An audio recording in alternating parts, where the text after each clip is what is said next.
Hey guys, my name is Joe Silva, owner at Q Belly's BBQ in Southern California and a B&B Pitmaster. Today we're showing you how to use some wood chips.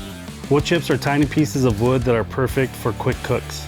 Think seafood or burgers, where you're looking for something with a slight hint of smoke but nothing overpowering. Rule number one, coming from a Pitmaster, is never soak your chips. These are kiln dried, they burn very fast and give you a nice clean smoke for your barbecue. B&B makes hickory, pecan, mesquite, cherry, apple, post oak, and championship blend.